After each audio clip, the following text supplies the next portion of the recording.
भाई खुदा रख तो मुझको हर लैलो नहर इश्क में अपने मुझे बेसब्र बेताब हम बेकरार अगर जानिब माशूक नवाशुद कशाशे तौलिब आशिक बेचारा नरसद बाजे या अल्लाह खुदाना पक पानी दी बुनियादों बनाया कয়েক दिन घुराया फिर अंधकार कब्र निया जाबेन এই দুনিয়ায় কাউরে থাকতে দিবেন না ভাই বলি বন্ধু বলি কেউ তো আপন নয় গাড়ি বলি বাড়ি বলি কিছুই তো নিজের নয় बहुत भाविया चिंता देखलाम मौला कबरे गले अपनी सलाह केउ आपन होबे या अल्लाह फितना फसाদের जमाने अपना मदर ईमान के मजबूत करे दें महफिल के अपने हिदायतेर जन्य कबूल करे नेन আমরা যারা মাহফিলে হাজির হইলাম আপনার ওলি না বানাইয়া এখান থেকে কাউকে বিদায় দিয়েন না رب ارحمهما كما ربياني صغيرا وصلى الله تعالى على خير خلقه محمد وآله وأصحابه وأزواجه وأتباعه أجمعين ارحمنا معهم برحمتك يا أرحم الراحمين السلام عليكم ورحمة الله وبركاته এই মাইকটা হয়তো বন্ধ করে দাও নাহলে ওই দিক ঘুরে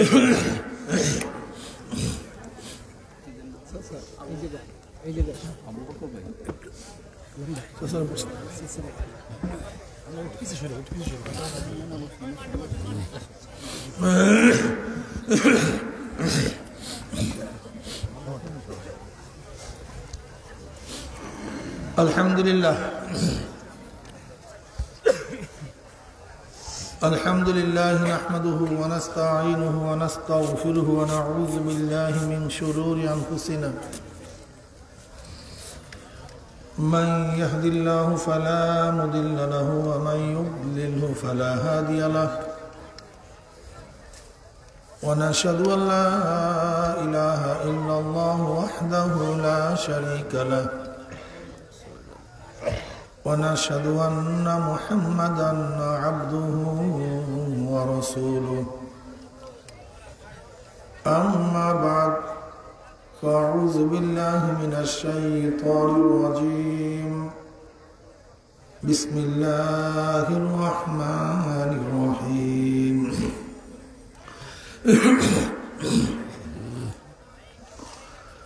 يا أيها الذين آمنوا صلوا عليه وسلموا تسليما اللهم صل على سيدنا ونبينا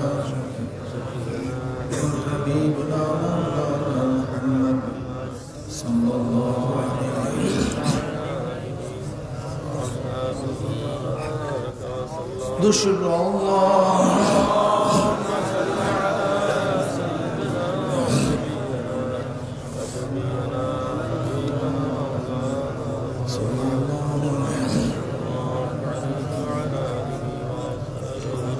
اللهم صل على سيدنا وحبيبنا محمد صلى الله عليه وسلم أعوذ بالله من الشيطان الرجيم بسم الله الرحمن الرحيم يا أيها الذين آمنوا اتقوا الله حق تقاته ولا تموتن إلا وأنتم مسلمون صدق الله العظيم وصدق رسول النبي الكريم বাইরের মাইক একটু কমায় দেন বাহিরের মাইক একটু কমায় দেন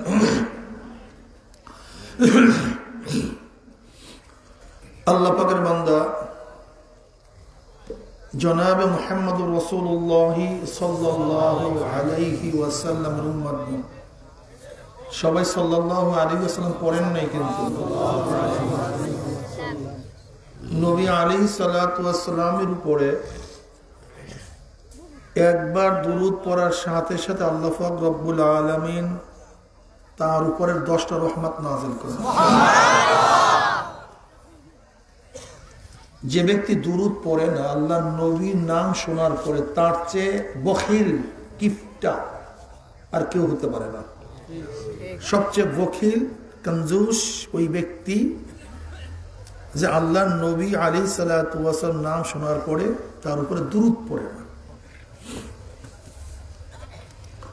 এর জন্য নবী আলাইহিস সালাতু ওয়াস সালাম নাম শোনার সাথে সাথে আমরা সবাই দুরূদ শরীফ পড়ব। রাজি আছেন ইনশাআল্লাহ?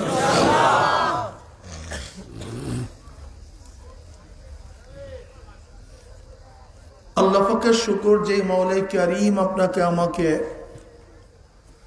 দুনিয়ার সমস্ত ফিতনা ফাসাদ থেকে পরিত্রাণ দিয়ে মুক্তি দিয়ে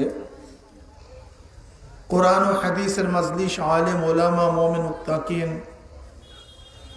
জাকিরিন শাকিরিনদের গুরুত্বপূর্ণ এক দামি মাজলিসে আসার বসার বলার শোনার তৌফিক আল্লাহ পাক দান করছেন। এই জন্য শুকরিয়া তার সবাই বলে আলহামদুলিল্লাহ।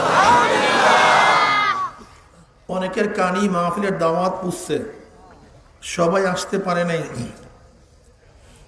কতেক কপাল পরা চার দোকানে আড্ডার মধ্যে লিপ্ত, কেউ গান শোনার মধ্যে, টেলিভিশনের ড্যান্স দেখার মধ্যে, কেউ বা বেহুদা গল্প গুজবের মধ্যে। ওই যে দেখেন একদল আমার বাবার এখনো রাস্তায় কথাবার্তা বলতেছে, মাজলিসে বসতে পারে নাই, আসছে তৌফিক হয়নি। অনেক মানুষ তো বাজারে আছে, বেহুদা গল্প গুজব করতেছে, কিন্তু কোরআন ও হাদিস শোনার মতো আল্লাহ পাক রব্বুল আলামিন তাদের মধ্যে তৌফিক দান করেনি। আমরাও তাদের মতো হতে পারতাম, কিন্তু আল্লাহ পাক দয়া করে মায়া করে ওই সমস্ত লোকদের অন্তর্ভুক্ত না করে এই মুমিন মুত্তাকিন জাকিরিন শাকিরিনদের গুরুত্বপূর্ণ এক দামি মাজলিসে আসার বসার বলার শোনার তৌফিক আল্লাহ পাক দান করছেন। আমরা বেজান না খুশি? সবাই খুশি? যারা খুশি হলাম, খুশির সাথে সবাই বলে আলহামদুলিল্লাহ। এখন পর্যন্ত পুরোপুরি খুশি ওঠে নাই, মোটামুটি শুরু হয়েছে। আলহামদুলিল্লাহর আওয়াজ তো কমপক্ষে বাজারে যারা কথা বলে তাদের চেয়ে জোরে হওয়া উচিত ছিল, কথা ঠিক না? আবার বলে আলহামদুলিল্লাহ। একবার আলহামদুলিল্লাহ পড়ছেন, সুবহানাল্লাহ পড়ছেন, সাথে সাথে আমল নামায় 1000 নেকি লেখ হয়ে গেছে। 1000 গুনাহ আমল নামা থেকে জড়ে গেছে। এরপরে সুবহানাল্লাহ পড়তেই চায়। হাদিসের মধ্যে আসছে সুবহানাল্লাহ আলহামদুলিল্লাহ তো আসমান জমিনের খালি জায়গাগুলো সব নেকে পূর্ণ করে দেয়।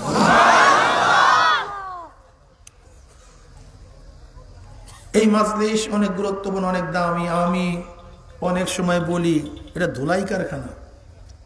কি কারখানা? ধুলাই কারখানা। ধুলাইতে যখন জামা কাপড় দেওয়া হয়, জামা কাপড়গুলি ময়লা থাকে, লন্ডিওয়ালা যখন ফেরত দেয় পরিষ্কার। ঠিক এই মাজলিস যখন ঢুকছিলাম, আমল নামায় গুনাহ ছিল, ময়লা ছিল, কালি ছিল। আল্লাহ পাক যদি কবুল করেন, মাজলিস থেকে বের হয়ে যাবে, গুনাহ সব সাফ হয়ে যাবে। এরপর পিছনের লোকগুলি সুবহানাল্লাহ বলবি না। ভাই একটু বলেন সুবহানাল্লাহ। বলি তো একটু আস্তে বলি, আস্তে বললে তো ওই কলব ঘুমায়া গেছে, তো একটু জোরে বললে তন্দ্রা চলে যাবে, অ্যাটিটিউড বাড়বে। আর জোরে বলার মধ্যে ফায়দা আছে মিয়া, আমি কথাটা বুঝতে পারছি। আস্তে বললে সোয়াব হবে না তা না, মানে একটু জোরে বললে একাগ্রতা বাড়বে। আর যতদূর আপনার আওয়াজ যাবে, যত গাছপালা জিন্দা মুর্দা আপনার জিকিরের আওয়াজ শুনবে, কিয়ামতের ময়দানে আপনার পক্ষে তারা সাক্ষী দিবে, মাওলা হে তোমার এই বান্দা জিকির করছে, আমি শুনছি, আমি সাক্ষী। বুঝেন নাই?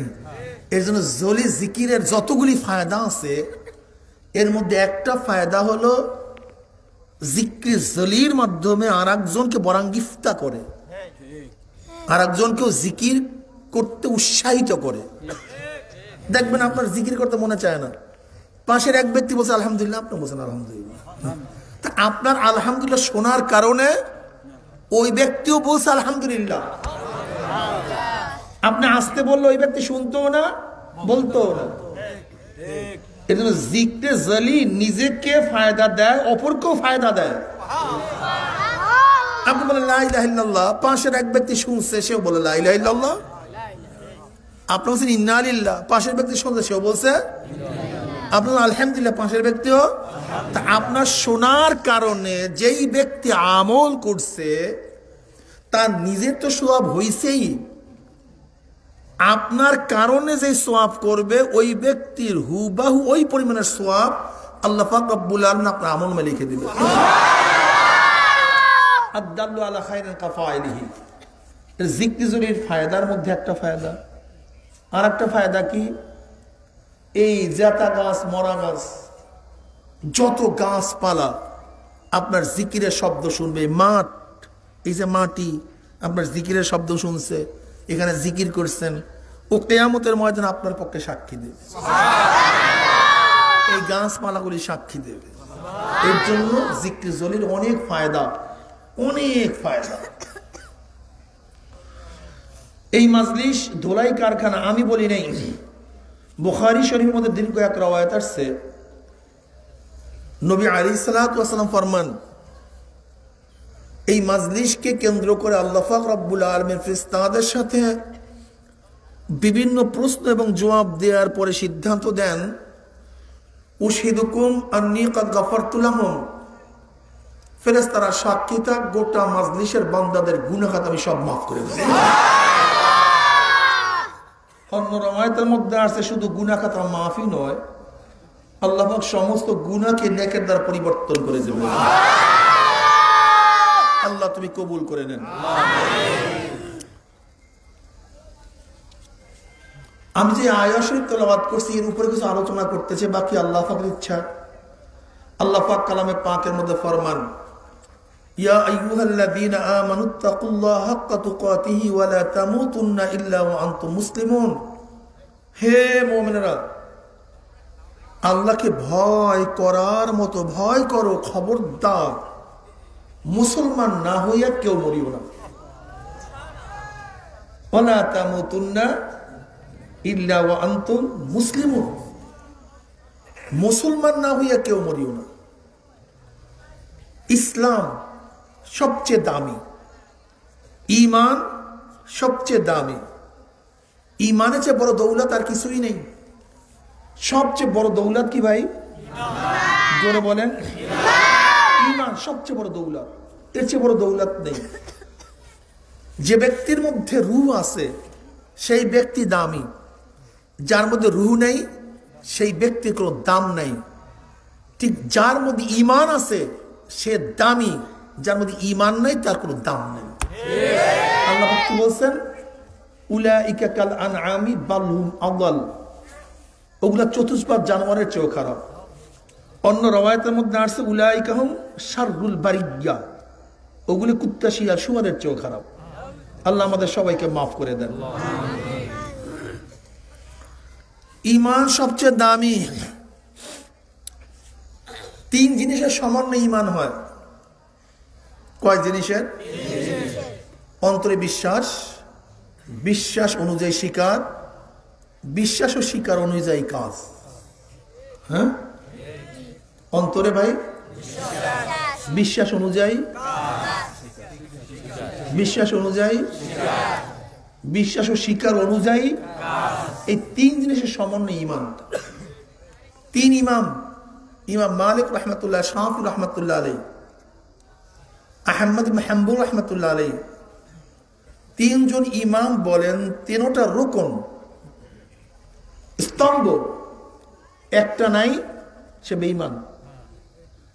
ইমাম আজম আবু হানিফা রহমতুল্লাহ আলাই বলেন একটা রোকন, দুইটা শর্ত। অন্তরে বিশ্বাস এটা রোকন, স্তম্ভ, মুখে স্বীকার করা, কাজে পরিণত করা শর্ত। ইজা ফাতা শর্ত ফাতাল মাশরুত, শর্ত পাওয়া না গেলে হুকুমও পাওয়া যায় না। বুঝেন নাই? আমি উদাহরণ দিলে বুঝতে পারবেন। যেমন বললাম, কেউ যদি স্টেজে আসো তাকে টাকা দেওয়া হবে, তাহলে টাকা পাওয়া এবং না পাওয়া কিসের শর্তের ভিত্তিতে? স্টেজে আসা, এটা নাম শর্ত। আশা আছে, টাকা আছে, স্টেজে আসা নাই, তা শর্ত পাওয়া না গেলে হুকুমও পাওয়া যায় না, তা শর্ত পাওয়া না গেলে ইমানও পাওয়া যায় না, ঠিক না? অন্তরে বিশ্বাস, বিশ্বাস অনুযায়ী স্বীকার, বিশ্বাস ও স্বীকার অনুযায়ী কাজ। মনে থাকবে? এর মধ্যে একটা বিশ্বাস, এই কোরআন কার কিতাব? সবাই বলেন। গোটা 30 পারা না কয়েক পারা? কয়েক সূরা না সব সূরা? কিছু আয়াত না সব আয়াত? কেউ যদি বিশ্বাস করে যে আমি কোরআনের সব আয়াত মানছি, ছোট্ট একটা আয়াত আমার কাছে ভালো লাগে না, আমি মানতে পারি না। কয়টা আয়াত? তা আবার ছোট্ট, একেবারে ছোট্ট একটা ছোট্ট আয়াত আমার কাছে ভালো লাগে না, আমি মানতে পারি না। সাংঘর্ষিক আমার বাবার সাথে, আমার মার সাথে, আমার ব্যবসার সাথে, আমার দলের সাথে, আমার নেতার সাথে, আমার পীরের সাথে। এর জন্য আমি একটা ছোট্ট আয়াত মানতে পারি না। সব মানছি, শুধু এই আয়াতটুকু মানতে পারি না, ভালো লাগে না, পছন্দ হয় না। ইমান ঠিক আছে না? আলহামদুলিল্লাহ। কি ঘুমায় পড়ছেন না তো? দেখেন, ভালো মতো ফতুয়া দিয়েন। এই যে না বলছেন, এটার নাম ফতুয়া। এটার নাম কি? ইমান আছে না? আলহামদুলিল্লাহ। আমি কিন্তু নামাজ পড়ি, রোজা রাখি, পর্দা করি, দাড়ি আমার আছে, টুপিও রাখি, লম্বা জামাও গায়ে দেই, কোনো জায়গায় ত্রুটি নাই, কিন্তু ছোট্ট একটা আয়াত মানতে পারতেছি না। আমার ইমান আছে না? আলহামদুলিল্লাহ। হ্যাঁ, নাই না? কারণটা কি ভাই? কোরআনের কিছু অংশ মানলে হবে না। আফাতুমিনুনা বিবাউদিল কিতাবি ওয়া তাকফুরুনা বিবাদ ফামা জাযাউ মান ইয়াফআলু যালিকা মিনহুম ইল্লা খিজিয়ুন ফিল হায়াতিদ দুনিয়া ওয়া ইয়াউমাল কিয়ামাতি ইউরাদ্দুনা ইলা আশাদ্দিল আযাব। তোমরা কি কিতাবের কিছু অংশ মানছো, কিছু অংশকে অস্বীকার করছো নাকি? যদি এরকম করো তাহলে দুনিয়ার মধ্যে অপদস্থ, লাঞ্ছিত, অপমানিত, আর আখিরাতে পতিত হবা কঠিন আযাবের মধ্যে, ঠিক না? তা কোরআনের সবাই আয়াতগুলি মানতে হবে। হ্যাঁ, যদি একটা আয়াতকে অস্বীকার করে তাহলে নামাজ পড়লেও, রোজা রাখলেও। আমি উদাহরণটা কিভাবে দেই? যেমন এক ব্যক্তির হাত আছে, পাও আছে, চক্ষু আছে, কান আছে, হার্ট, লাংস, কিডনি সব আছে, কিন্তু ভিতর রূহ নেই। হ্যাঁ, যেরকম অঙ্গ প্রত্যঙ্গ সবই আছে, রূহ নাই, এই ব্যক্তি যেরকম কাজে লাগে না, ঠিক এক ব্যক্তির নামাজ আছে, রোজা আছে, হজ আছে, যাকাত আছে, দাড়ি আছে, টুপি আছে, সব আছে, কিন্তু ঈমান নাই, ওই ব্যক্তির আমলও কোনো কাজে লাগবে না। এটা আগে বুঝেন, বোঝার চেষ্টা করেন। টাকার মধ্যে সব আছে, সিল ছাপড়া সব আছে, কিন্তু সরকারের হুকুম নেই। কি কথা বলেন না? যেমন একসময় পাকিস্তানি টাকা ছিল, সিল ছাপড়া সবই ঠিক, কিন্তু সরকার কি বলছে? অচল। সরকারের হুকুম নাই, কাজী সব টাকা থাকলেও যেরকম টাকা অচল হয়ে যায়, ঠিক তদ্রূপ এক ব্যক্তির সবই আছে কিন্তু ঈমান নাই, ওই ব্যক্তি সব অচল হয়ে যায়। বুঝলেন? এবার দেখেন তো, আমরা এতক্ষণ যা বুঝছি সেই অনুযায়ী একটু পরীক্ষা নিয়ে দেখি। যেমন এক ব্যক্তি কোরআনের সব মানছে, নামাজ রোজা সব মানছে, কিন্তু সে কি বলছে? আল্লাহর আইন মানি না,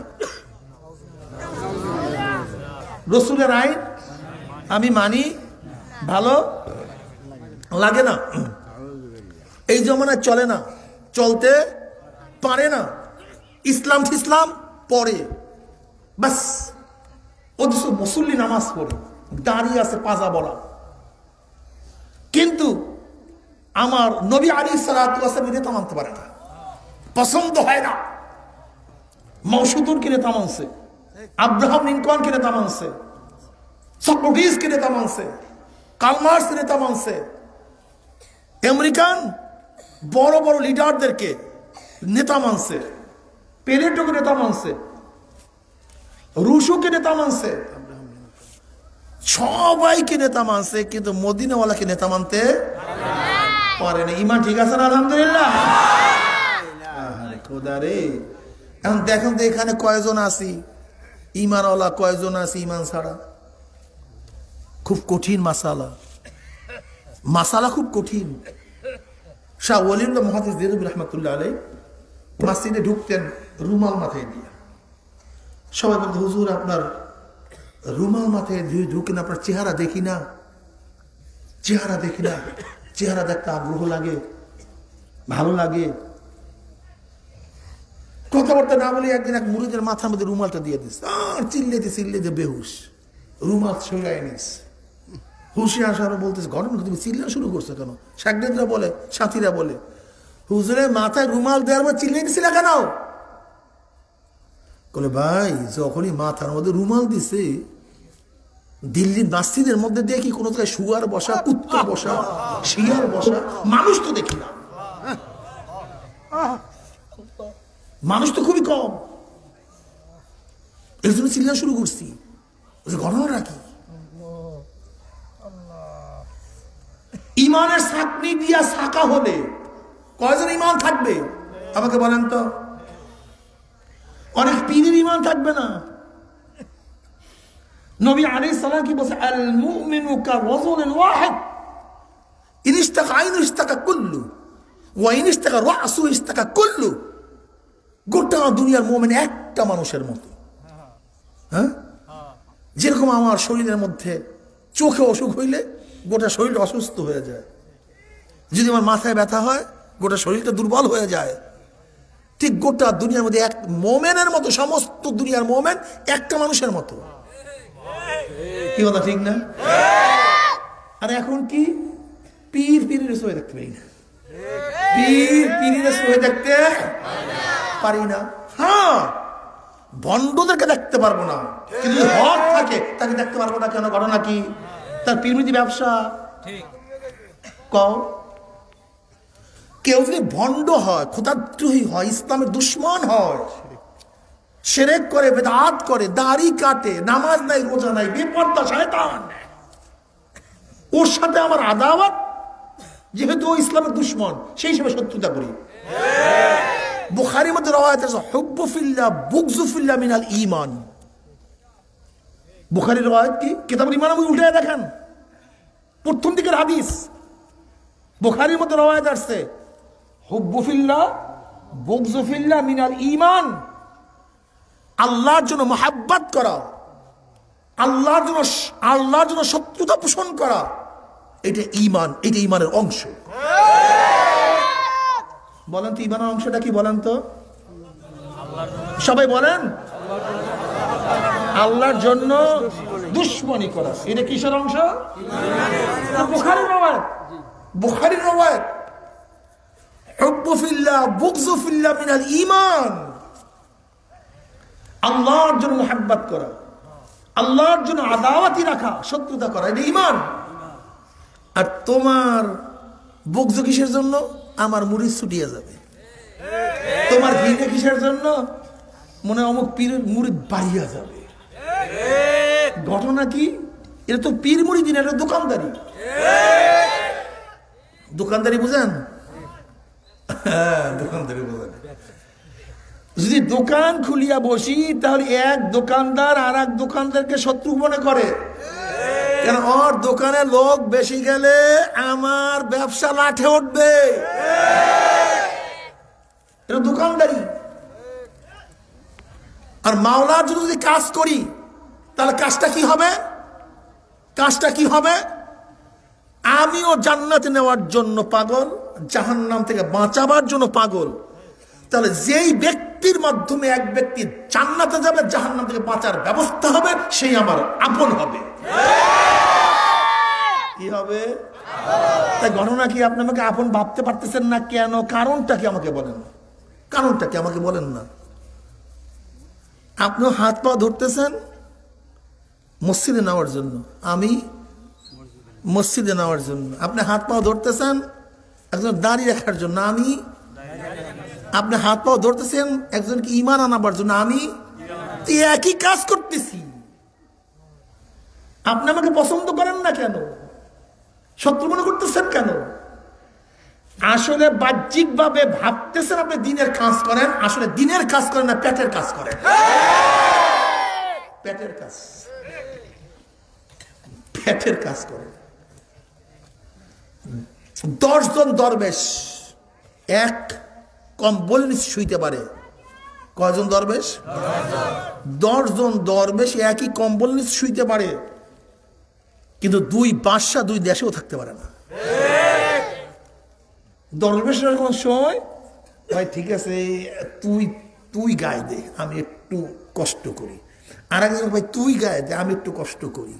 ভাই তুই গায়ে দে, আমি একটু কষ্ট করি। ওয়ায়ুসিরুনা আলা আনফুসিহিম ওয়ালাউ কানা বিহিম খাসাসা। মুমিনের চরিত্র তো নিজের ধ্বংসের মুহূর্তেও তার ভাইকে প্রাধান্য দেয়। কি কথা ঠিক না? 10 জন দরবেশ এক কম্বলের নিচে থাকতে পারে, কিন্তু 2 জন বাদশা 2 দেশেও থাকতে পারে না।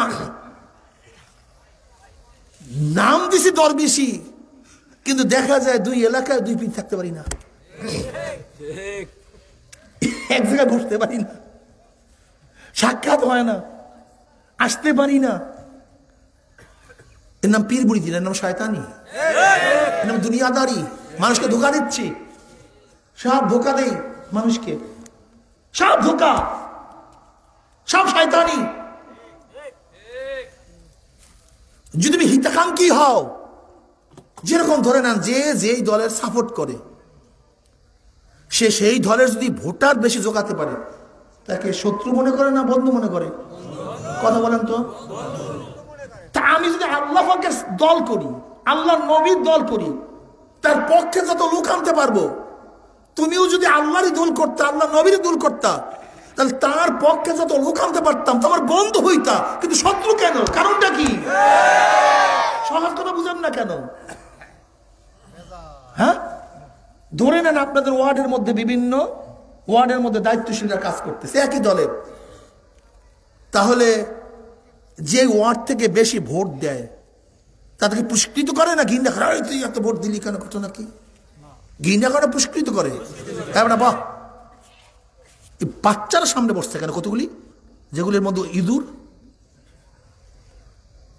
খোসাখুসি করে। চুপ করে বসো। খোসাখুসি করে তাদেরকে উপকৃত করে, পুরস্কৃত করে না ঘৃণা করে? কারণটা কি কন্ত? তোর মাধ্যমে দলের লোক, দলের ভোট, পক্ষের ভোট। আমরা যে আল্লাহ উলাইকা হিজবুল্লাহ উলাইকা হিজবুশ শয়তান, গোটা দুনিয়ার মধ্যে যাদের মাধ্যমে আল্লাহর পক্ষের লোক বেশি হবে, তারা তোমার আপন হওয়ার কথা ছিল, প্রশংসা হওয়ার যোগ্যতা রাখে সে। কিন্তু প্রশংসা দূরের কথা, ঘটনা কি? বাস নিয়ে খোঁচাখুচি করো কেন? গালাগালি করো কেন? দল পাকাও কেন? বাধা দাও কেন? আসতে দাও না কেন? বন্ধু তো বন্ধুর কাছে আসে। আল মুমিনু কারাজুলুন ওয়াহিদ। দেখো তুমি বুখারীর রাওয়ায়াত উঠায়া, আল মুসলিমু মান সালামা আল মুসলিমুনা মিন লিসানিহি ওয়া ইয়াদিহি ওয়াল মুহাজিরু মান হাজারা মা নাহাল্লাহু আনহু। বুখারীর রাওয়ায়াত। আল মুসলিমু মান সালামা আল মুসলিমুনা মিন লিসানিহি ওয়া ইয়াদিহি। মুসলিম তো ওই ব্যক্তি যার হাতের দ্বারা মুখের দ্বারা আর এক মুসলমান নিরাপদ থাকবে। অন্য রাওয়ায়াতের মধ্যে আবু মুসা আশআরী রাদিয়াল্লাহু প্রশ্ন করেছেন আইয়ুল ইসলাম আফজালু, সাহাবারা প্রশ্ন ক্বালু ইয়া রাসূল আইয়ুল ইসলাম আফজালু قال رسول الله صلى الله عليه وسلم من سلم المسلمون من لسانه ويده। বুখারীর মধ্যে রাওয়ায়াত আছে, সাহাবারা প্রশ্ন ইয়া নবী আল্লাহ, ইসলামের মধ্যে সবচেয়ে উত্তম কাজ কোনটা, সবচেয়ে দামি কাজ কোনটা? নবী আলাইহিস সালাতু কি ফরমান, যার মাধ্যমে আর এক মুসলমান যার মুখ এবং হাতের দ্বারা অন্য মুসলমান নিরাপত্তা লাভ করবে, এটা সবচেয়ে শ্রেষ্ঠ ইসলাম, সর্বোত্তম সর্বোৎকৃষ্ট ইসলাম। ঘটনাটা কি?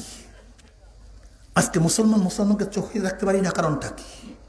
দেখো, যদি নবীকে মহব্বত করতাম, কাকে? তা নবীর চেহারাওয়ালা মানুষদেরকে মহব্বত করতাম কি করতাম না? কিন্তু আজকে মুসলমানের সন্তানরা নবীর চেহারা মানুষকে ঘৃণা করে। আজকে রাজনীতি কোটি কোটি মুসলমান সন্তানকে বেঈমান বানায় ফেলাইছে। রাজনীতি কোটি কোটি মুসলিম সন্তানদেরকে বেঈমান বানায় ফেলাইছে। এই রাজনীতি দেখেন, আজকে একটা হিন্দু পৈতা পড়ে রাস্তায় বের হবে, কোন হিন্দু তাকে ঘৃণা করে না। একজন হিন্দু তিলক পরিয়া রাস্তায় বের হবে, হিন্দু ঠাকুর, কিন্তু হিন্দু যুবকরা তাকে টিটকারি করে না।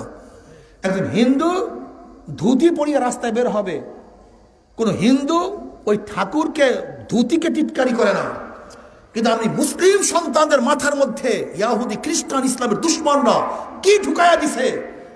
আজকে নবীর সুন্নাত অনুযায়ী একজন আলেম চলবে, দাড়ি রাখিয়া চলবে, টুপি মাথায় দিয়া চলবে, লম্বা জামা গায়ে দিয়া চলবে।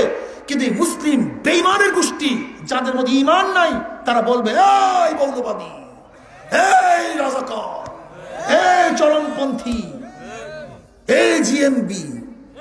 কে শিক্ষা দিছে এইটা ওর মাথার মধ্যে? কে শিক্ষা দিছে আমাকে বলেন? কে শিক্ষা দিছে? আপনি চিন্তা করতে পারছেন?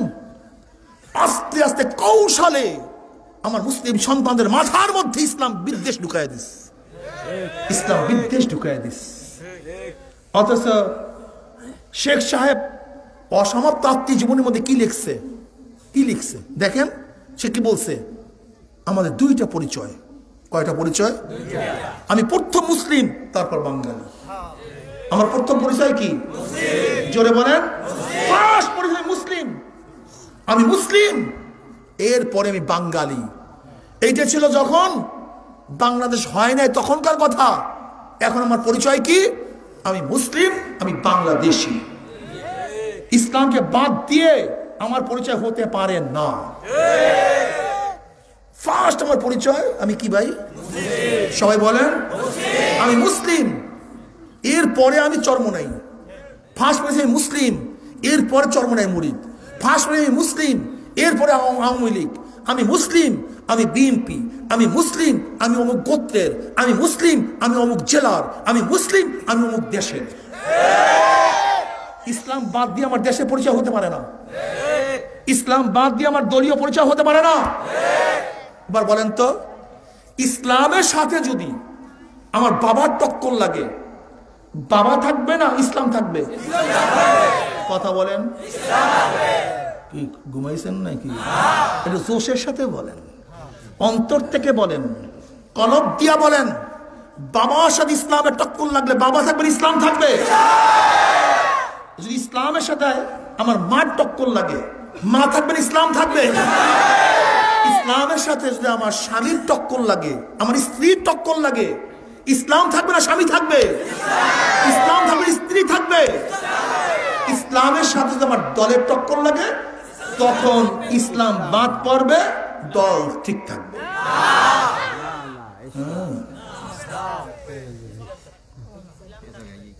ইসলাম থাকবে, ইসলাম থাকবে। ইসলামের সাথে আমার নেতার টক্কর লাগলে নেতা বাবু জিন্দাবাদ, ইসলাম মিয়া মুর্দাবাদ। কি ঠিক আছে না? আলহামদুলিল্লাহ। কি যুবকরা না আসছে এবারে একেবারে দাঁত একটু বের করে আসো না বাবা, ঠিক আছে না বাবা? কি জুয়ানা, ঠিক আছে না? আলহামদুলিল্লাহ। আমার নেতার সাথে টক্কর লাগে, ইসলাম ঠিসলাম, ইসলাম ঠিসলাম পরে, নেতাজি আগে। দেখছো সবাই কিন্তু না বলতে পারে না। যদি দলের সাথে ইসলামের টক্কর লাগে, দল থাকবে, ইসলাম ভাঙ্গিয়া যাবে, ঠিক আছে না? বরং দলের সাথে, নেতার সাথে, যার সাথে ইসলামের টক্কর লাগবে সব ভেঙে চুরমার হয়ে যাবে।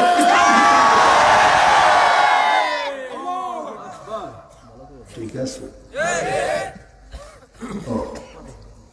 ভালো মতো বুঝেন, ইসলাম ঠিক রাখেন। শুধু তাই নয়, মুসলমান, হ্যাঁ মুসলমান, যদি ইসলামের সাথে শক্ত পাহাড়ের সাথে টক্কর লাগে, পাহাড়টা তুলে উড়িয়া যাবে, ইসলাম ঠিক থাকবে ইনশাআল্লাহ। ইমানকে মজবুত রাখো, ধ্বংস করে ফেলাইতেছে। মূল আঘাত ইসলামের উপরে। রাজনীতি বলো, সমাজনীতি বলো, পড়াশোনা বলো, নাটক বলো, নভেল বলো, সাহিত্য বলো, যাহা কিছু বলো, মূল টার্গেট ইসলামটাকে কাটিয়া দে, ইমানটাকে ধ্বংস করিয়া দে। এটা বেঈমানদের চক্রান্ত, বেঈমানদের চক্রান্ত। আস্তে আস্তে আস্তে আস্তে আস্তে আস্তে কাউকে দলের মাধ্যমে, কাউকে এনজিওর মাধ্যমে, কাউকে পড়াশোনার মাধ্যমে, কাউকে উদারপন্থীর মাধ্যমে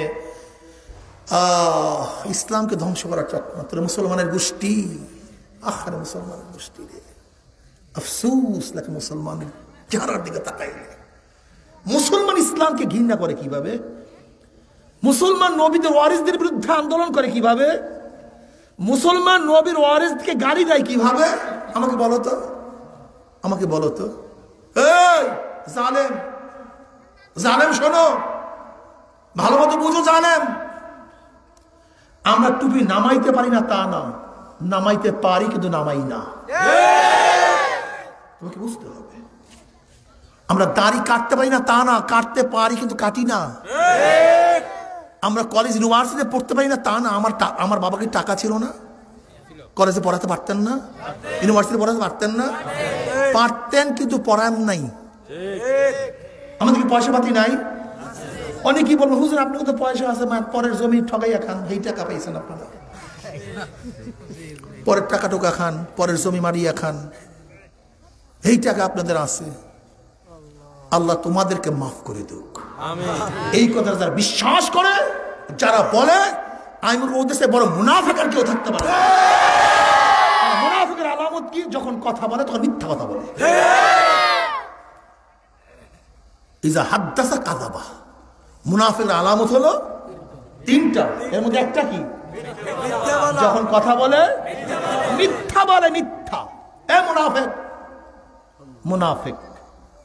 তুমি বলো চরমনে হুজুররা জমি ঠগাইয়া খায়, তুমি বলতে যাও কেন? চলো চরমনাই, চরমনাই চলো। কে বলছে তাকে নিয়ে আসো।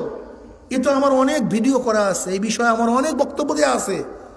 যদি প্রমাণ করতে পারো, যেই পরিমাণের জমি প্রমাণ করতে পারবো অন্যায়ভাবে আমরা দখল করছি অন্যের জমি, তাহলে যেই পরিমাণের জমি প্রমাণ করতে পারবা তার চেয়ে 100 গুণ বেশি দিয়ে দেবো।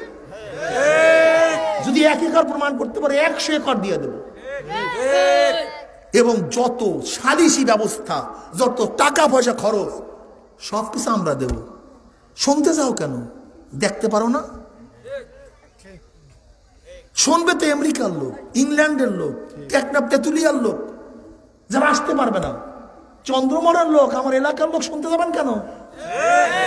আমাকে বলেন, আপনারা শুনতে যাবেন কেন?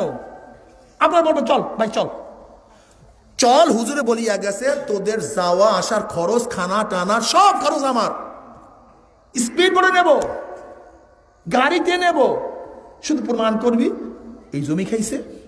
আর যদি প্রমাণ করতে না পারো তাহলে কমপক্ষে এই চন্দ্রমোহন বাজারে সবাই সামনে উঠিয়া বলবি, এই কানে ধইরা 10 বার উঠবি আর বসবি যে ভাই ভুল হচ্ছে, মাফ করিয়া দেন। বাস এতটুকু, শেষ। এতটুকু। সমস্যা কি? শোনো, মিথ্যা দিয়ে মানুষকে ফিরানো যায় না। যখন নবী আলাইহিস সালাতু ওয়াস সালামের বিরুদ্ধে হাজারো কিছু করার পরে ফিরাতে পারে না, তখন কি বলছে? মাজুব, পাগল, লুবি, অর্থ লুবি, ক্ষমতা লুবি, মহিলা লুবি, কত কি বলছে না, মনে নেই? কিন্তু ফিরাতে পারছে। সত্য কিন্তু চাপা দিয়ে রাখা যায় না, আগুনকে চাপা দিয়ে রাখা যায় না।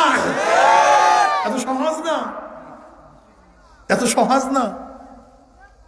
তোমরা যতই মিথ্যা ছড়াও না কেন, যত মিথ্যা ছড়াবা আল্লাহ পাকের রহমত তত বেশি চলে আসবে, অনেক বেশি চলে আসবে ইনশাআল্লাহ।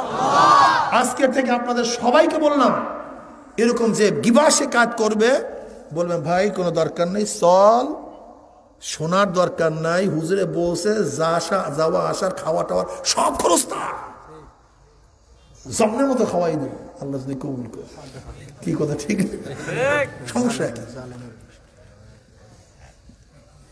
ফিরাতে পারবা না বাবা, আমার যুবক বন্ধুকে ফিরাতে পারবা না। ওই আগে যা বলছো ভুংবাং, এখন যুবকরা কোনো ভুংবাং শোনে না। ওই আগের কেসটা খাইনি এখন আর শোনে না। যুবকরা এখন পড়াশোনা করে, সচেতন। অপেক্ষা করো, অপেক্ষা করো। যারা আজকে দোকান খুলিয়া বসছো, অপেক্ষা করো, এই দুনিয়ার দোকানকে বন্ধ করা হবে ইনশাআল্লাহ। অপেক্ষা করো, সময় আসতেছে। দোকান খুলিয়া পড়ছে, ব্যবসা, হ্যাঁ, কিরাতে ছুটিয়া যাবে, কিরাতে ছুটিয়া যাবে। এই পীরমুরিদের ব্যবসা চরমনে আলাদা করে না। চরমোহনে আমাদের না আসলে কি হবে বলেন তো? কম তো, হ্যাঁ, কি হবেটা কি বলেন তো? হ্যাঁ, জীবনভর অন্ধকারের মধ্যে নিবজ্জ থাকতেছেন, অন্ধকার থেকে বের হয়ে আসেন, ইসলাম বুঝেন, ইসলাম শেখার চেষ্টা করেন। ওই মুনাফিকদের কথা বাদ দেন, যারা মিথ্যা বলে মানুষকে ধোঁকা দেয়, মুমিনকে পছন্দ করে না, আলেমদেরকে পছন্দ করে না। এক আলেম আলেমের চোখে রাখতে পারে না। হ্যাঁ, আমি আগেই হুব্বু ফিল্লাহ বুগযু ফিল্লাহ, যদি আমরা দুনিয়াদার হইতাম সেটা ভিন্ন কথা। ধরাইয়া দাও দোষ, দোষ ধরাইয়া দাও। যদি আপনারা এই গলতের জন্য পছন্দ করি না, তুমি দোষও ধরাইয়া দেবা না, অথচ একই নায়ের মাঝি তুমি আমাকে পছন্দ করবে না, কারণটা কি? ও, দোকান বন্ধ হয়ে যাবে না,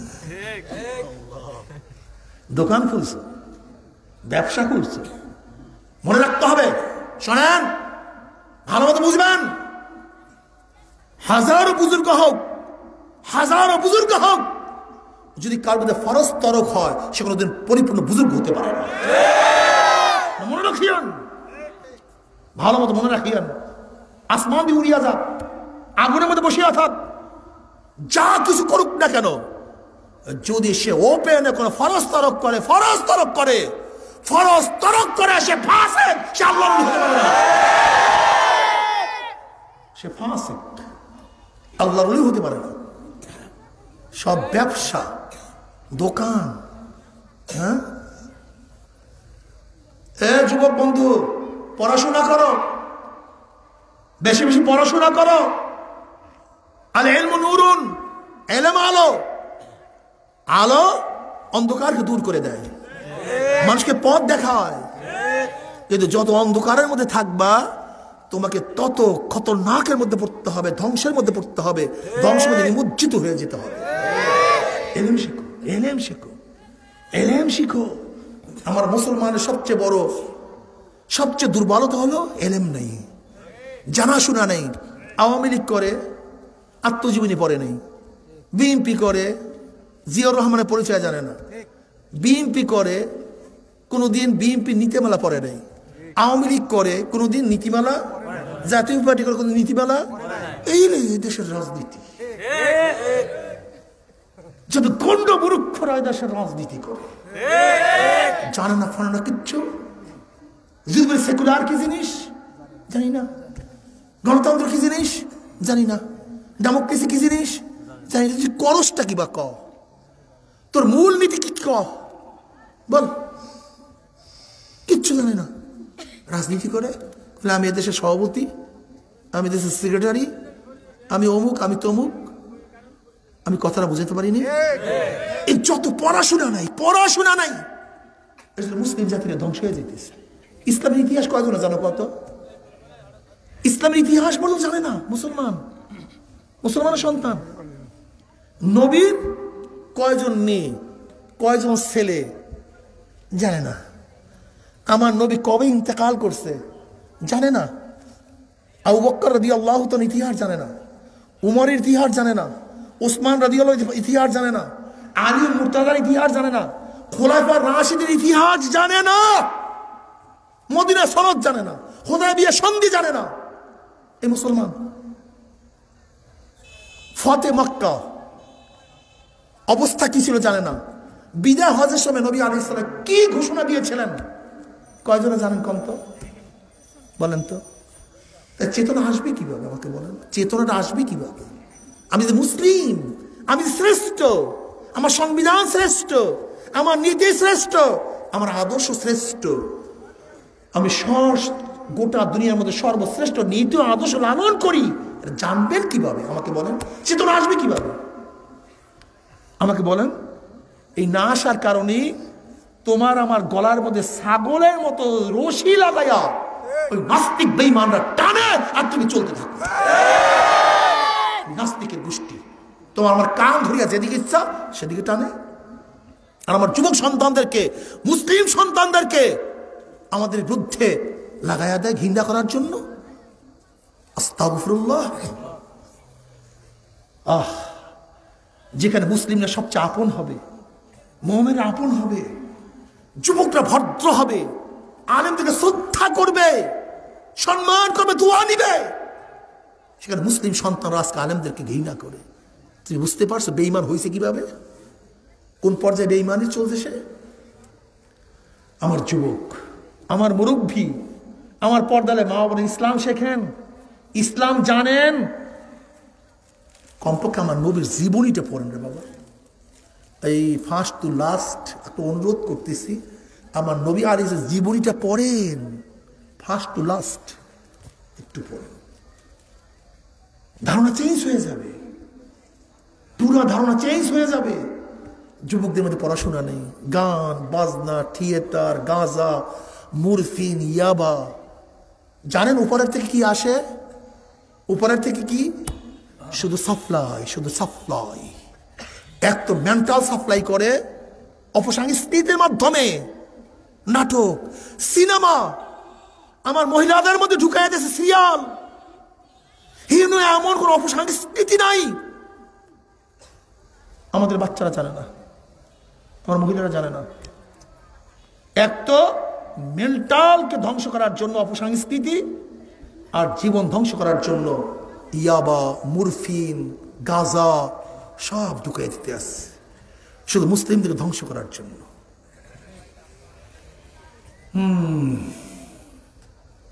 আর একদল যুবককে বানাইছে দল, দল করি আমি, দল করো, মহিষের পাল, মহিষের পাল করো, দল করো না মহিষের পাল করো। মহিষের পাল বুঝেন? মহিষ একটা যেদিকে যায় পিছনে পিছনে সব মহিষের দিকে যাইতে থাকে, ও জানি না কেন যাইতিস। কিরে ভাই তুই হাসো কেন? অমুকে হাসে তাই হাসি। তুই কান্দো কেন? তুই অমুকে কান্দে এই জন্য কেন? তুই ব্যাটকেই রয়েছে, সবাই ব্যাটকেইছে, আমি ব্যাটকেই রয়েছি। মহিষের পালের দল, মহিষের পালের দল। ফেন্সিডিলের একটা বোতল ধরাইয়া দিছে, গাজার একটা কলকি ধরাইয়া দিছে, কিছু গুন্ডা আছে অস্ত্র নিয়ে ঘোরে গেলে আমি গুন্ডা, আমি যেমন এই মুস্তান, ব্যাস এই গুন্ডার পিছনে সবাই হাঁটতে আছে, ব্যাস চলছে চলছে। না আদর্শ আছে না শিক্ষা আছে। আমাকে বলেন তো, এক ব্যক্তি যদি মাঝি না হয়ে যদি বইটা ধরে, ওই নৌকায় যে চড়বে, হ্যাঁ, একজন ড্রাইভার যদি স্টিয়ারিং ধরে, ড্রাইভার না হয়ে ওই গাড়িতে যে চড়বে, ড্রাইভার নিজেও। আচ্ছা বলেন তো, একজন শিক্ষক নিজে শিক্ষা গ্রহণ না করে শিক্ষক হবে কিভাবে? আমাকে বলেন তো, হতে পারবে? ধরে নেন এই দেশটাকে আমি গঠন করতে চাই, এই দেশটাকে আমি নিজেই গঠিত না, গঠন করবেন কিভাবে আমাকে বলেন? এই দেশটাকে আদর্শবান বানাতে চাই, আমি নিজে আদর্শবান না, বলেন তো মাথার মধ্যে ঘিলু আছে? তোমার মাথার মধ্যে ঘিলু আছে? হ্যাঁ, তুমি দেশটাকে চোর মুক্ত করতে চাও, কিন্তু চোর মুক্ত নেতা নাই, এই দেশটাকে চোর মুক্তি করবা কিভাবে? মাথার মধ্যে ঘিলু আছে তোমার? যেখানে আজকে ছাত্র সংগঠন করে, তারা যদি ধর্ষণে সেঞ্চুরি করে, তারা যদি মদ খেয়ে মারা যায়, তারা যদি অস্ত্রবাজি করে, তাহলে দেশটা ভালো হবে কিভাবে? আমাকে বলো তো, আমাকে বলো। তোমার মাথার মধ্যে ঘিলু আছে? তুমি পড়াতে চাও, আগে নিজে পড়ো। তুমি বইটা ধরতে চাও, আগে শিখো। তুমি স্টিয়ারিং ধরতে চাও, আগে গাড়ি চালানো শিখো। তুমি দেশটাকে ভালো বানাতে চাও, আগে নিজে ভালো হও, তারপর দেশটাকে ভালো বানাবার চেষ্টা করো। নিজে ভালো না হয় দেশটাকে ভালো বানাবে? পাগল পাগল। যেমন কৃষক যদি হাল চাষ না শিখে, নাঙ্গল ধরে, যেরকম নাঙ্গলের ফাল তার গরুর পায়ের মধ্যে ঢুকিয়া যায়, ঠিক তদ্রুপ আদর্শমান না হয়ে কেউ যদি দেশের হাল ধরে, তাহলে দেশটাও রসাতলে যায়। আগে মানুষ গঠন করো না, শিক্ষক গঠন করো না, স্টিয়ারিং ধরো না, আদর্শমান হও, মুসলিম হও। ইন্নানি মিনাল মুসলিমিন, ইন্নানি, আমি মুসলমান, ক্লিয়ার কাট কথা। আমার বাবার সাথে টক্কর লাগুক, মার সাথে টক্কর লাগুক, স্ত্রীর সাথে টক্কর লাগুক, দলের সাথে টক্কর লাগুক, পীরের সাথে টক্কর লাগুক, যার সাথে টক্কর লাগুক না কেন, সব ভেঙ্গে চুরমার হয়ে যাবে, ইসলাম ঠিক থাকবে। রাজি আছি ইনশাআল্লাহ? তোমার আমার ইমান দিয়া পুলসিরাত পাড়ি দেওয়া যাবে না, কিন্তু মাঝি এখনো দরিয়ার কিনারায়, মেঘনা নদী পাড়ি দিতে হবে, সাগর পাড়ি দিয়ে উপরে যেতে হবে। এখনো দরিয়ার কিনারার মধ্যে আছো, পরীক্ষা করার যথেষ্ট সুযোগ আছে। দেখো তোমার নৌকার তক্তাগুলি মজবুত না পচিয়া গেছে, দেখো পালের কাপড়টাকে এখনো ঠিক আছে না পচিয়া গেছে, রশিগুলির অবস্থা দেখো, দাঁড়ের অবস্থা দেখো, বৈঠার অবস্থা দেখো। খবরদার, জ্বর শুরু হয়ে গেছে, বন্যা শুরু হয়ে গেছে, বিশাল তুফান, মেঘনার মতো নদী, সাগরের মতো বিশাল বিশাল সাগর। যদি পরীক্ষা নিরীক্ষা বিহীন পচা তক্তার নৌকা নিয়ে সাগরের মধ্যে পাড়ি জমাইয়া বসো, যখন দুই দিক থেকে জোরে তুফান তোমার নৌকার মধ্যে বাড়ি মারবে, যখন বাতাস প্রচন্ড গতিতে বাদামের মধ্যে প্রেসার দিবে, চাপ দিবে, পচা কাপড় হলে ফারাত ফারাত ফারিয়া যাবে, রশিগুলি ছিঁড়িয়া যাবে, নৌকা ভাঙ্গিয়া যাবে, দাঁড় মস্তুরা ভাঙ্গিয়া গহীন সাগরের মধ্যে তলাইয়া যাবে, ওপার তার মাঝে যাইতে পারবা না। হে সারিদিনাথ নৌকার মাঝি, হে সারিদিনাথ নৌকার মাঝি আব্দুল্লাহ, হে সারিদিনাথ নৌকার মাঝে আব্দুর রহমান, হে সারিদিনাথ নৌকার মাঝে রহিমা খাতুন, পাঁচটা মহাসাগর পাড়ি দিয়ে আমার মাওলার দরবারে হাজির হইতে হবে। মৌয়াত এক সাগর, কবর এক সাগর, কিয়ামত এক সাগর, মিজান এক সাগর, পুলসিরাত এক সাগর। এখনো দুনিয়ার কিনারে আছো, দেখো তোমার নামাজের অবস্থা কি? নামাজ কাজার সংখ্যা বেশি, নামাজ পড়ার সংখ্যা বেশি। দেখো তোমার রোজার অবস্থা কি? রোজার রাখার সংখ্যা বেশি, রোজা কাজার সংখ্যা বেশি। দেখো তোমার চোখের থেকে গুনাহ বেশি হয়েছে না ন্যাক বেশি হয়েছে। দেখো কানের থেকে গুনার আওয়াজ বেশি ঢুকছে না ন্যাকের আওয়াজ বেশি ঢুকছে। দেখো জবান দিয়া জিকির আজকার বেশি করছো না গিবা শেখায়ত বেশি করছো? এই হাত দিয়ে কি জুলুম বেশি করছো না ন্যায় কাজ বেশি করছো? এই হাত দিয়ে কত সুদ গ্রহণ করছো, কত ঘুষ গ্রহণ করছো, কত চুরি করছো, কত ডাকাতি করছো? এই হাত দিয়ে অবৈধভাবে কত মহিলার গায়ে লাগাইছো, আল্লাহ তুমি মাফ করিয়া দাও। এই হাত দিয়া কত গাঁজা ইয়াবা মদ পান করছো? এই পাও দিয়া কত ন্যাকের দিকে হাঁটছো, কত গুনার দিকে হাঁটছো? এই অন্তর দিয়া কত গুনার চিন্তা করছো? গুনাহ যা করছো তওবা করতে পারছো কি পারো নাই? তওবা যা করছো আমার মাওলা মাফ করছে কি করে নাই? হাসিবু ক্বাবলা আন তুহাসাবু, খবরদার হিসাব নিকাশ না মিলাইয়া, হিসাব নিকাশ না মিলাইয়া কেউ মাওলার কবরে যাইও না। আল্লাহ এই পরীক্ষার্থী খবরদার, পরীক্ষা দেওয়ার জন্য রওনা করছো, আগেই পরীক্ষা নিরীক্ষা করিয়া হলে ঢুকিও। পরীক্ষা নিরীক্ষা ব্যতীত হলে ঢুকলে শুধু আঙ্গুল কামড়াবা, কলম কামড়াবা, কিছু লিখতে পারবো না। হে আসামি, সাক্ষী সবুত কাগজপত্র ঠিক মতো নিয়ে তারপর জজের কাছে দাঁড়াইও। ওইখানে কোনো কাজ হবে না। আল্লাহ আল্লাহ তুমি আমাদের সবাইকে মাফ করিয়া দাও।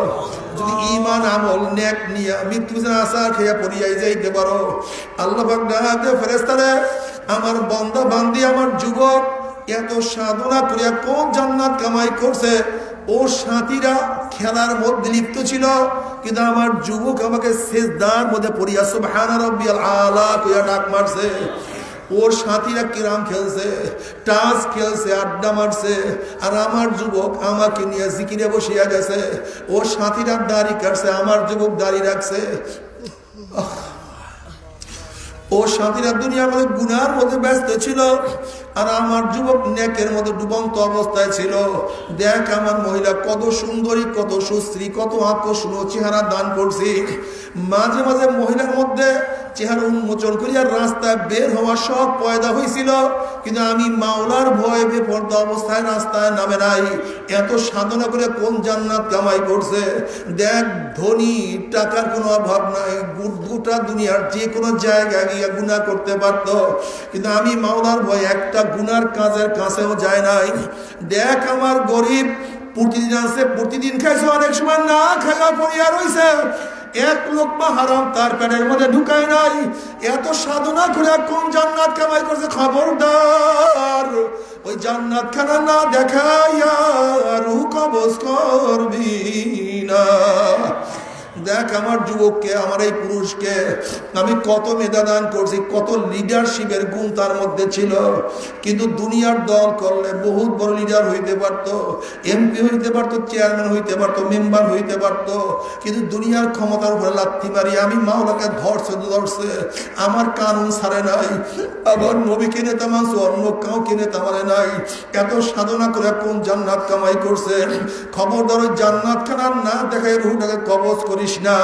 আল্লাহর কসম করিয়া বলিয়া থইলাম, আল্লাহ পাকের মুমিন বান্দা মানে যখন মৃত্যুর আসার খাইয়া পড়িয়া যাবে, হঠাৎ স্বপ্নের মধ্যে দেখতে পারবে জান্নাতের দরজাগুলি টাস টাস করে খুলিয়া গেছে। জান্নাতের হুর গেলমানকার জাওয়াহিরের মালা লয়ে দাঁড়ায় রইছে, বলবে আল্লাহ তাখাফু ওয়ালা তাহজানু। এই আল্লাহ পাকের মুমিন বান্দা বান্দি কোনো চিন্তা নাই, কোনো ভয় নাই। এত সাধনা করিয়া কোন জান্নাত কামাই করছো। ওই যে দেখো সেই জান্নাত, ওই জান্নাত দেখার সাথে সাথে আল্লাহ পাকের মুমিন বান্দা বান্দি রূহটা পাগলের মতো জান্নাত থেকে দৌড় মারবে। কখন যে শরীরের থেকে রূহ বাইর হইয়া যাইবে আল্লাহ পাকের মুমিন বান্দা বান্দি কোনো কিছু টেরও করতে পারবে না। আল্লাহ আল্লাহ তুমি কবুল করিয়া নাও। কিন্তু হে আমার বেনামাজি বাবারা, এ বেরোজগার বাবারা, এ বেপরদা মা বোনেরা, এ সুদ করে হারাম করে দলেরা, বাবারা আমার ঘর রাগ করিও না। তুমি তোমার কবর রওনা করছো, আমি আমার কবর রওনা করছি। তুমি তোমার কবরের জবাব দেবে, আমি আমার কবরের জবাব দেব। তোমার হিসাব তুমি দিবা, আমি আমার হিসাব দিব। কিন্তু কি নিয়ে রওনা করছো, কোথায় রওনা করছো?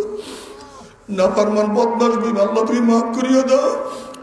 নাফরমান বদমাশ বেঈমান যখন মৃত্যু আসার খাইয়া পড়িয়া যাবে, আল্লাহ পাক ডাক দেয় ফেরেশতারে, এই নাফরমান বদমাশ বেঈমান নামাজ কাজা করিয়া, রোজা ছাড়িয়া দিয়া, বেপরদা জিনার মধ্যে লিপ্ত হইয়া, দুনিয়ার ক্ষমতার পিছনে ঘুরিয়া, সুদ ঘুষ গ্রহণ করিয়া কোন জাহান্নাম কামাই করছে। খবরদার ওই জাহান্নাম খানা না দেখাইয়া রুহটাকে কবজ করিস না।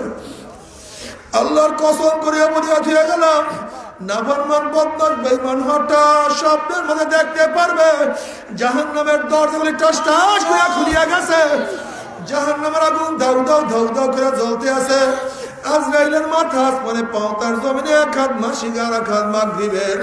নীল রঙের দিঘির মতো বড় বড় দুইটা চক্ষু, গোটা দুনিয়া বরাবর বিশাল একটা শরীর, সমস্ত শরীরের মধ্যে লম্বা লম্বা কালো কালো পশম, আবার সমস্ত পশমের গোড়া দিয়ে শুধু আগুনের ঝিলকি বাইর হইতে আছে। আল্লাহ মাফ করিয়া দাও। এই অবস্থা দেখি আর নাফরমান রূহ আর বাইর হইতে চাইবে না, রূহটা থরথর করে কাঁপতে থাকবে। আজরাইল আলাইহিস সালাতু ওয়াস সালাম এর দিকে রূহটা তাকায় থাকবে, বলবে ভাই আজরাইল আমার বয়স তো মাত্র 16, আমার বয়স তো মাত্র 18, আমি তো মাত্র মেট্রিক পরীক্ষা দিলাম, আমি ভর্তি হইলাম। ভাই আজরাইল নতুন চাকরি নিছে, আগামীকাল বেতন পাবো, বেতন দিয়া বাপ মাকে কিছু খাওয়াবো, আজকেই তুমি দুনিয়া থেকে বিদায় দিয়া দেবে, একটু অপেক্ষা করো। ভাই আজরাইল আমার নবজাত শিশু, আমি মারা গেলে এতিম হয়ে যাবো, ওদের মুখের মধ্যে কে খানা তুলিয়া দিবে? আমার বাচ্চা বড় হওয়ার সুযোগ করিয়া দাও। ভাই আজরাইল অমুক মাহফিল গিয়া নিয়াত করছিলাম, নামাজ আর কাজা করবো না, রোজা আর ছাড়বো না, বেপরদার হব না, গুনার কাজের কাছেও যাব না, এই তওবা করব করব করতে করতে তুমি আমার সামনে হাজির হয়ে গেছো, আমাকে তো তওবা করার সুযোগ করিয়া দাও। সারা রাত্র ইবাদত করব, সারাদিন রোজা রাখবো, জিকির আজকারের মধ্যে লিপ্ত হইয়া যাব, আর গুনার কাজের কাছেও যাব না। ওয়াকুম মিনাস সালিহিন, আমাকে তওবা করার সুযোগ করিয়া দাও। আজরাইল আলাইহিস সালাতু ওয়াস সালাম বলে খবিস, আমার মাওলা কি কালামে পাকের দাগি বলেন নাই, ওয়ালা ইউআখিরুল্লাহু নাফসান ইযা জাআ আজালুহা, আমি কাউর বাড়ির দরজায় নক করে গোটা দুনিয়ার মানুষ আমাকে সরাইতে পারে না, আমি কাউর সামনে হাজির হলে গোটা দুনিয়ার মানুষ আমাকে ভাগাইতে পারে না, আমি আমেরিকার রাশিয়া বুলেট কামান কিছুই ভয় করি না, আর তোকে সুযোগ দেওয়া হবে না। আজরাইল আলাইহিস সালাতু ওয়াস সালাম গোসা হইয়া রুডের উপরে এমন জোরে থাবা মারবে, থাবার জোরে কলিজার রগগুলি সিরিয়া সিরিয়া নিয়ে যাইবে। এই দুনিয়াতে তোমাকে আমাকে আর কেউ রাখতে পারবে না। ও মুসলমান, ও আমার মুসলমান বাবারা, ও আমার পর্দা মা বোনেরা, বাবারে, আল্লাহ আল্লাহ রসুল কোনদিন মিথ্যা কথা বলতে পারে না, কোটি কোটি আল্লাহর অধীনে কোনদিন মিথ্যা কথা বলতে পারে না। তুমি কি দেখো নাই কত কবরের মধ্যে 100 বছর 1000 বছর পরে লাশ তাজা পাওয়া যায়, কাপড়ের কাপড় সহ লাশ তাজা পাওয়া যায়। আবার কত কবরের মধ্যে আগুন দেখা যায়, ধোঁয়া দেখা যায়, সাপ বিচ্ছু দেখা যায়। বাবারে, আমার দাদাজান রহমাতুল্লাহ আলাইহি তার কিতাব মধ্যে একটা ঘটনা নিয়ে আসছেন। আমার দাদাজান রহমাতুল্লাহ আলাইহির বিয়াই ফরাজি সাহেব একদিন দাদাজানকে বলতেছেন, বিয়াই হিসেবে একটা আশ্চর্য ঘটনা শুনেন। ঢাকার এক মেস ফ্যাক্টরির মালিক, বহুত বড় ধনী, সারাদিন টাকা টাকা টাকা নিয়ে ব্যস্ত থাকতো, ইবাদতের কাছেও যাইত না।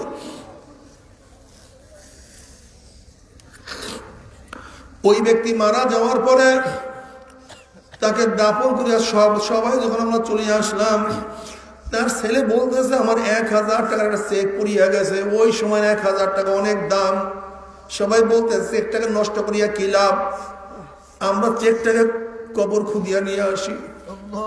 আব্দুল কাদের ফরাজি সাহেব বলছে, বেয়াই সাহেব আমিও গেলাম, যখন আস্তে আস্তে কবর থেকে মাটি উঠানো শুরু করছে, হঠাৎ দেখে ধোঁয়া। মানুষ চিন্তা করছে মনে হয় গ্যাস ফরম করছে, অন্য কিছু হবে। যখন আস্তে আস্তে আস্তে আস্তে কবর থেকে মাটি উঠাইলো, আস্তে আস্তে বাস সাফ করা শুরু করছে। হঠাৎ যখন কবর দিকে তাকাইছে, তখন দেখো ওই ব্যক্তির জিভটা টানিয়া নাবিস তার মধ্যে ঝুলাইয়া ফেলাইছে, হাত পা ভাঙিয়া একত্রিত করিয়া ফেলাইছে। এই অবস্থা থেকে সময় চিল্লান দিয়া বেহুশ হইয়া পড়িয়া গেছে। বেয়াই সাহেব 7-8 দিনের মধ্যে খানা পিনা করতে পারি নাই। আল্লাহ তুমি আমাদের সবাইকে মাফ করিয়া দাও।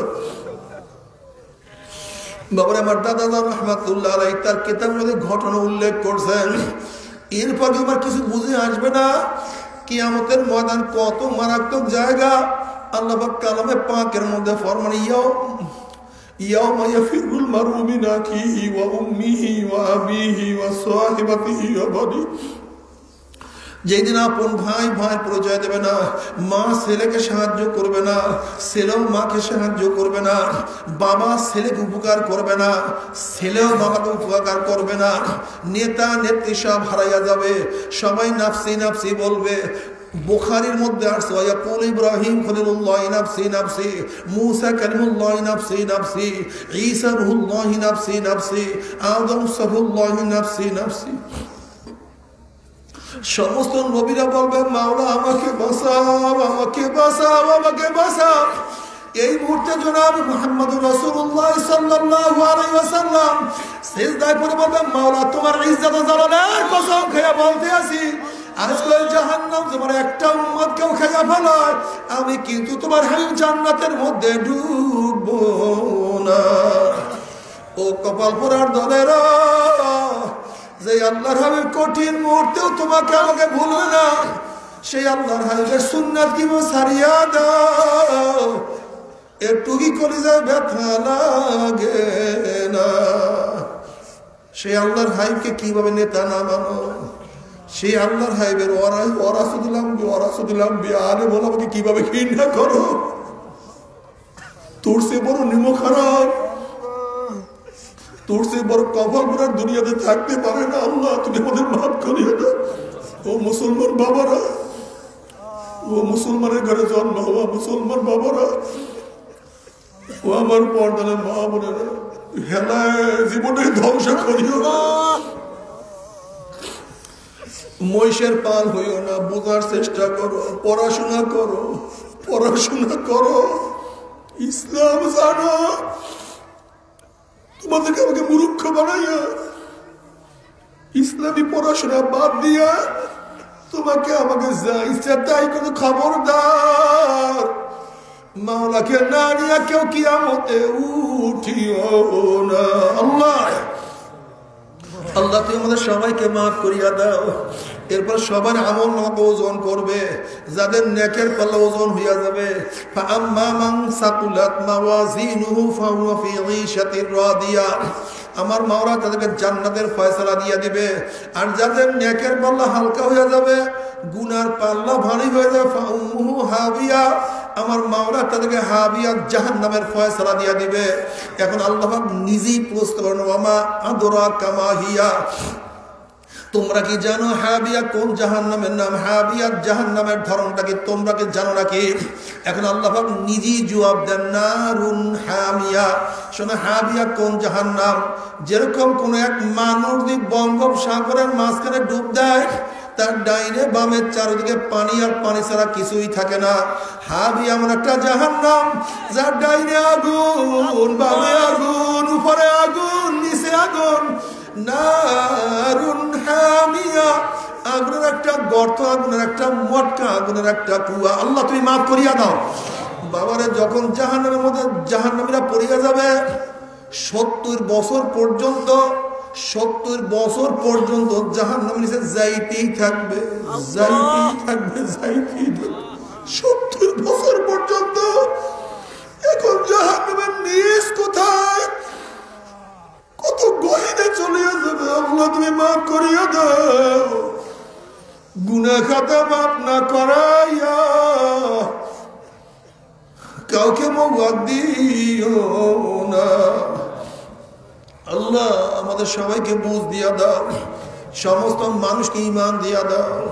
খাস করে মুসলমান মুমিনদেরকে খাঁটি বুঝ তুমি দান করো, হেদায়েতের মালিক তুমি। তবে মুমিন মুসলমান বলতে সবাইরই মনে চায় গুনার থেকে ফিরিয়ে নেক আমল করিয়া মাওলার জান্নাতে কিন্তু সবাইরই যাইতে মনে চায়।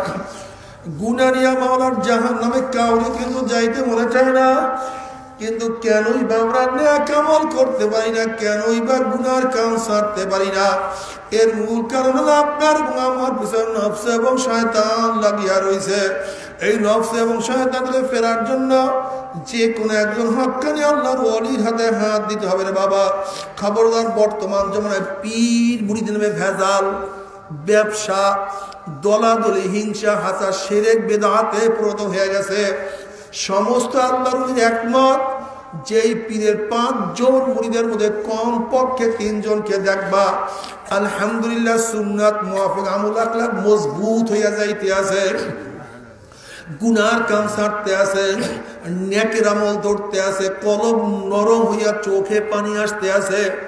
বৃক্ষতর নাম কি? ফলের পরিচয়। ওস্তাদের পরিচয় ছাত্রের মাধ্যমে, উকিলের পরিচয় তার আসামির মাধ্যমে, ডাক্তারের পরিচয় তার রোগীর মাধ্যমে, পীরের পরিচয় তার মুরিদের মাধ্যমে। চরমোনায় বুঝি না, চরমোনার দাওয়াত প্রশংসা প্রচার প্রসার করার জন্য আসি না রে বাবা। চরমোনায় যাওয়ার তোমার কোনো দরকার নাই, কোনো দরকার নাই, কোনো দরকার নাই। তুমি যার কাছে গিয়া পারো গুনার কাম সারো, নেকের আমল ধরো, কলম নরম করিয়া চোখে পানি নিয়ে মাওলার কবরে যাইও।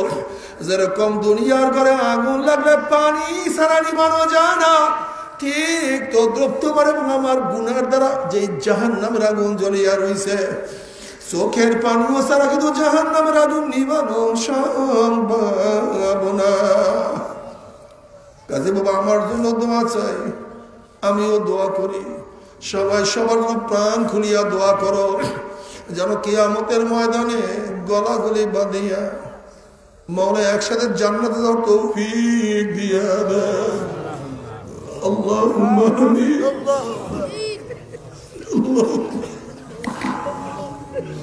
আল্লাহুম্মা আমিন। ও আমার পর্দার মা বোনেরা, ও আমার মা বোনেরা, দুই হাত তুলিয়া মাওলার দরবারে কান্দো, কান্দো রে মা। ও আমার বোন, মাওলার দরবারে কান্দো। ও আমার বোন, কান্না না আসলে মনের ভিতরে মন, একদিন এই ঘরের দরজা দিয়ে নতুন বউ হইয়া উঠছিল রে মন। কত মেয়েগুলোকে শরবত খাওয়াইছে, কত মেয়েগুলোকে বাতাস পড়ছে, আবার একদিন এই ঘরের দুয়ার দিয়া মরা লাশ হইয়া বাইর হব। ছেলে কান্দে মামা করে, মেয়ে কান্দে মামা করে, ওরে মন জবাব তো আর দিব না। আল্লাহ আল্লাহ, কত আলেম ওলামা নিয়ে হাত তুললাম রে মাওলা, কত সাদা দাড়িওয়ালা ভাই দেখে নিয়ে হাত তুললাম রে মাওলা। আল্লাহ তোমার হাবিব বলছে সাদা দাড়িওয়ালা যখন কান্দন লয়, যখন সাদা দাড়িওয়ালা কান্দন লয় তখন তুমি লজ্জা পাইয়া যাও। আমার মাওলা কত মেহেরবান, কত দয়াবান। সন্তান তার বাবা সাদা দাড়িতে লজ্জা পায় না, কিন্তু আমার মাওলা তার বন্দা সাদা দাড়িতে লজ্জা পাইয়া যায়। আল্লাহ তুমি এত মেহেরবান, আসলে তুমি রহমান।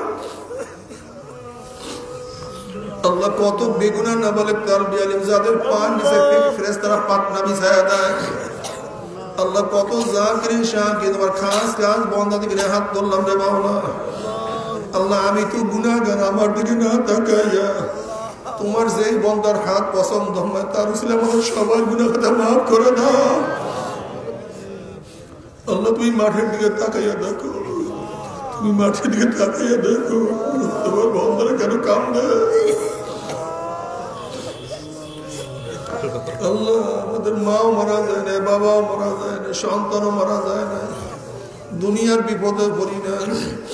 কেউ নামাজ কাজা করিয়া ফেলেছি, কেউ রোজা ছাড়িয়া দিছি, কেউ বেপরদা জেনার মধ্যে লিপ্ত হয়ে গেছে, কেউ হারাম কবিরা গুনাহ করিয়া ফেলাইছে, কেউ গাঁজা ইয়াবা মদ পাপ করিয়া ফেলাইছে। আল্লাহ আমরা জাহান্নামের কাজ করিয়া ফেলাইছি। আল্লাহ জাহান্নামের খাতার থেকে আমাদের নামটা কাটিয়া দাও। আল্লাহ জাহান্নামের খাতার থেকে আমাদের নামটা কাটিয়া দাও। আল্লাহ জান্নাতুল ফেরদাউসের মধ্যে আমাদের নামটা উঠাইয়া না মাওলা রে মাওলা। ও আল্লাহ আমার যুবকদেরকে কবুল করিয়া দে। আল্লাহ ওদেরকে শয়তানের হাতিয়ার বানাইয়া ফেলাইছে। আমার অনেক মুরব্বীদেরকে শয়তান তাদের লাঠি বানাইয়া ফেলাইছে। আল্লাহ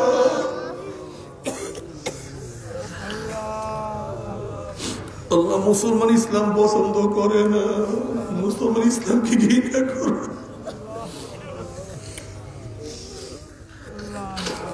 মুসলমানদের অন্তরের মধ্যে আলেমদের বিদ্বেষ ছড়াইয়া দিয়েছে। আরে মুসলমান, মুসলমান কপাল পোড়া রে। আল্লাহ আমার মা বোনকে কবুল করে না। আল্লাহ আমার যুবক বাবাদেরকে কবুল করে না, আমার মুরব্বী বাবাদেরকে কবুল করে না, আমার মা বোনদেরকে কবুল করে না। আল্লাহ আমরা যারা হাত তুলছি জানি না কার মা নাই, বাবা নাই। আমার অলির বাবা আজকে নাই, অনেক বুঝাই নাই, অনেক মুমিন মুত্তাকিন আজকে নাই। চন্দ্রমোহনে কত সাথী ছিল আজকে দেখি না। আল্লাহ যত মুমিন মুমিনা, যত মুজাহিদরা কবরে শুয়ে সবার কবরে আযাবকে মাফ করে দাও।